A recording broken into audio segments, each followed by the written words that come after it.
آپ سب کے لیے کامیابی اور خوشی کی تمناؤں کے ساتھ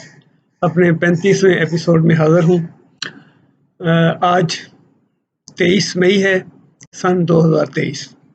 اور اس وقت میں اسلام آباد سے آپ سے مخاطب ہوں۔ حسب معمول گزشتہ قسط میں ہم بات کر رہے تھے کہ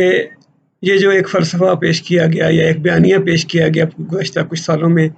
کہ جی دونوں پاکستان کی دونوں political parties P M L N اور پیپلز پارٹی جو ہیں وہ کرپٹ ہیں، وہ نااہل ہیں اور وہ ناکام ہو چکی ہیں اور انہوں نے ملک کے لیے کچھ نہیں کیا، اور ایک تیسری پارٹی کی ضرورت ہے، اور اسی مفروضے کو بنیاد بنا کر پی ٹی آئی کو آگے بڑھایا گیا۔ پھر اس کے لیے جس طرح سے ووٹ شور اور جس طرح سے اس کو حکومت میں لایا گیا وہ ساری کہانی ہے، ایک داستان ہے پوری لمبی چوڑی، اس کے اوپر بات کرنا فی الحال میرا موضوع نہیں ہے۔ اس کو گورنمنٹ میں لایا گیا، پھر اس نے جیسے ڈیلیور کیا، اور پچھلے 3-4 سالوں سے جس طرح سے ایک ہماری پولیٹیکل اکنامک لائف میں جس طرح سے ایک کرائسس چل رہا ہے اور کرائسس مستقل چل رہا ہے اور وہ ختم ہونے کا نام نہیں رہا، اس کے حوالے سے اگر آپ دیکھیں تو دنیا بھر میں دو ہی پولیٹیکل پارٹیز ہوتی ہیں، زیادہ تر جو بڑے بڑے ترقی یافتہ ممالک ہیں، امریکہ ہے، مطلب برطانیہ ہے یا دوسرے جو بڑے ممالک ہیں، سب میں دو بڑی پارٹیز ہوتی ہیں جو اپنا اپنا نظریے کو آگے لے کے چلتی ہیں، پھر دونوں اپنے اپنے حساب سے یا اپنی سوچ کے مطابق ایک اسپیکٹ جو ہے نیشنل لائف کا اس کو وہ فارورڈ کرتے ہیں اور اس کے اوپر ان کا ایمفیسس ہوتا ہے، اور اس کے نتیجے میں وہ اپنی اکانومی کو اور اپنی چیزوں کو آگے لے کر چلتے ہیں۔ ہمارے ہاں بھی جیسے میں نے پچھلے ایپیسوڈ میں بتایا کہ پیپلز پارٹی کا ایک سوشل ڈیولپمنٹ اور لیجسلیشن کے حوالے سے اور نیشنل انٹیگریشن کے حوالے سے ان کا ایک ایجنڈا رہا ہے ہمیشہ سے۔ ضیاء الحق کا جو دور تھا، جب ذوالفقار علی بھٹو کو جب حکومت ملی اس وقت جو حالات تھے، پھر اس کے بعد 1988 میں جب بے نظیر کو حکومت ملی اس وقت جو حالات تھے، اور پھر 2007 میں جب بے نظیر کو مرڈر ہوا اس کے بعد جو حالات تھے، ان سب میں پیپلز پارٹی میں ایک نیشنل انٹیگریشن اور نیشنل یونٹی کا انہوں نے سبق دیا، اور یہ بہت بڑا کا انہوں نے سبق دیا، اور اس کا انہوں نے راستہ پکڑا، اور اس کے نتیجے کے طور پر انہوں نے فیڈریشن کو بچایا۔ پی ایم ایل این جو ہے اس کا ہمیشہ سے، چونکہ اس کے اندر اربن کلاس تھی، زیادہ تر اربن کلاس سے میری مراد ہے کہ urban business class, Mian Nawaz Sharif اور یہ جو فیملی تھی ان کے ساتھ جو بھی ان کے سوشل تعلقات تھے ان کے حوالے سے وہ ایک پارٹی جس طرح بنی، ان کا ہمیشہ اکانومی کا ایجنڈا رہا، ان کا خیال تھا کہ معیشت اور اکانومی کو ڈیولپ کرنا چاہیے اور اس کے نتیجے کے طور پر ملک ترقی کرتا ہے۔ انہوں نے اپنے اس نظریے کو آگے لے کے وہ بڑے۔ اس سے پہلے تھوڑا سا میں یہ بتانا چاہتا ہوں کہ جب 1988 ایک تھوڑا سا ایک کٹ آف لائن ہم کہہ سکتے ہیں کہ پاکستان کی نیشنل لائف میں، کہ اس سے پہلے ماشاء اللہ تھا، ماشاء اللہ سے پہلے بھٹو کی حکومت تھی، تو ہم نے جب جس کو کہنا چاہیے کہ تھوڑا سا سیاسی شعور سنبھالا، تو اسے میں ہمیشہ یہاں سے بات شروع کرتا ہوں۔ تو اس سے لے کے اب تک جو ان دونوں پارٹیوں کا کنٹریبیوشن رہا ہے اس کے اوپر ہم بات کر رہے تھے۔ مسلم لیگ نون کے حوالے سے 91 میں جب ان کو پہلی گورنمنٹ ملی تو اس وقت انہوں نے سب سے پہلا جو پروجیکٹ جو سب سے پہلا جو اس وقت یہ بہت بڑا جو پروجیکٹ یا بہت بڑا ایک نظریہ میاں صاحب لے کے آئے، انہوں نے کہا انفراسٹرکچر ڈیولپمنٹ، اور انرجی سیکٹر، انفراسٹرکچر ڈیولپمنٹ اور کمیونیکیشن، روڈ نیٹ ورک اور کمیونیکیشن، ان دونوں میں، ان تینوں شعبوں میں انہوں نے مطلب کام کیا۔ موٹر وے پروجیکٹ جو ہے وہ ایک موٹر وے نہیں تھی، موٹر وے تو جو M2 ہے اس کا تو اس وقت شروع ہوا، اس کی کنسٹرکشن اس وقت شروع ہوئی، پھر درمیان میں رک گئی، پھر دوسرا ٹینور جب آیا پھر انہوں نے اس کو آگے لے کے گئے۔ یہ ایک جو ان کا ٹوٹل پروجیکٹ تھا وہ national highways and motorways project network تھا۔ اس کے اندر تمام ایریا جو تھے، مطلب جو بیکورڈ ایریاز تھے، جو ہارڈ ایریاز تھے، ہلی ایریاز تھے، ان سب کو کنیکٹ کرنا مقصد تھا۔ سو وہ اب اس کا آخری مرحلہ اس وقت جو ہے وہ ہے کہ حال ہی میں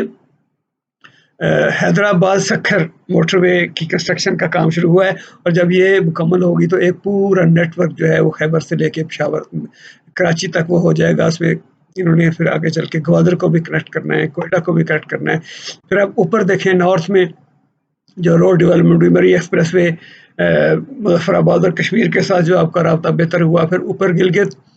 بلتستان کے ساتھ آپ کا جو رابطہ بہتر ہوا، KKH کے اوپر جو کام ہوا جو ہو رہا ہے، مطلب یہ اس کو اب کہنے کو بڑے آرام سے ہر کوئی کہہ سکتا ہے۔ جب وہ عمران خان صاحب تحریک چلایا کرتے تھے، اپنا الیکشن کی کمپین کر رہے تھے، تو وہ بڑے زور سے کہتے تھے کہ سڑکوں سے ترقی، سڑکوں سے نہیں ہوتی، ترقی سڑکوں سے ہی ہوتی ہے۔ یہ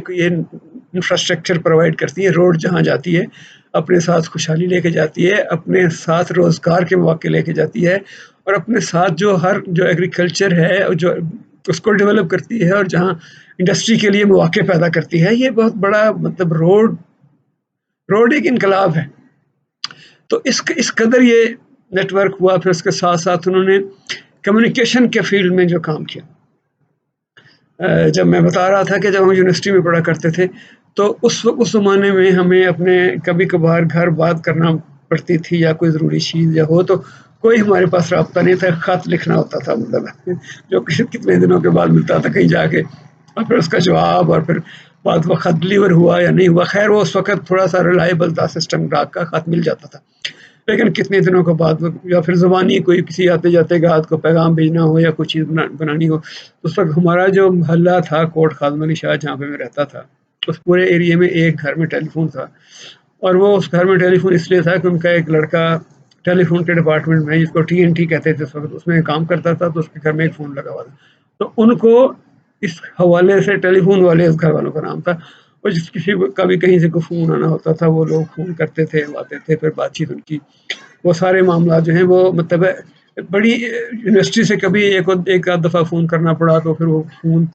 کریں ایک دفعہ, پھر وہ کہتے ہیں اچھا جی بلا کے لائیں گے 5 منٹ کے بعد, پھر دوبارہ فون کریں. مطلب اس طرح سے جب سول سروسز میں ہم آئے شروع میں, تو آتے ہی پہلے ہی کچھ ہی دنوں میں میری جو اپائنٹمنٹ تھی اس وقت ایز انفارمیشن افسر, اس وقت کی پرائم منسٹر بے نظیر بھٹو صاحبہ کے ساتھ ہوئی. تو انہوں نے کہا کہ جی آپ کے ہر جو انفارمیشن افسر ہو اس کے گھر میں فون ہونا چاہیے. تو I-10 میں ہم نے ایک مکان لیا ہوا تھا کرائے پہ, وہاں رہتے تھے. وہاں نیٹ ورک ہی نہیں تھا. نیٹ ورک سے مراد ہے کہ یہاں ٹیلی فون کی لائنیں ہی نہیں تھی. وہ پتہ نہیں کس طرح سے ایکسچینج کو اور SDO کو کہاں سے فون آئے, اور پھر مطلب ہے کہ رات لگا کے کوئی بانس جو تھے وہ ایکسچینج سے لے کے اور میرے گھر تک وہ 15 کے 20 بانس گاڑ کے ان کے اوپر وہ تار ٹیلی فون کی ڈال کے اور وہ لے کے گھر انہوں نے فون لگا کے دیے. مطلب یہ اتنا بڑا پروجیکٹ تھا آپ کے گھر میں فون ہونا. اور جب انہوں نے پرائم منسٹر نواز شریف نے 91-93 کا جو ان کا ٹینیور تھا, اس کے دوران ہر گھر میں فون. یہاں تک بات پہنچی کہ وہ کہتے ہیں کہ اچھا جی, اب پھر انہوں نے مطلب ایک پرائیویٹائز کر دیا اس کو, TNT کو, اس کو PTCL بنا دیا, اور چند ہی دیکھتے چند دنوں میں مطلب ہے کہ ختم ہو گئے. یعنی اس سے پہلے باقاعدہ MNAs کا اور منسٹروں کا اور DCوں کا اور کس کا کوٹا تھا ٹیلی فون کا.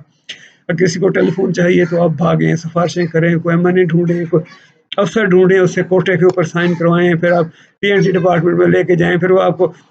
مہینوں سالوں کے بعد. مطلب یہ لوگ ابھی آج جو ہم بیٹھے ہیں یہاں پہ, ہر شخص کے پاس 2-3 فون ہیں. ہمیں اس سارے سفر کا نہیں پتا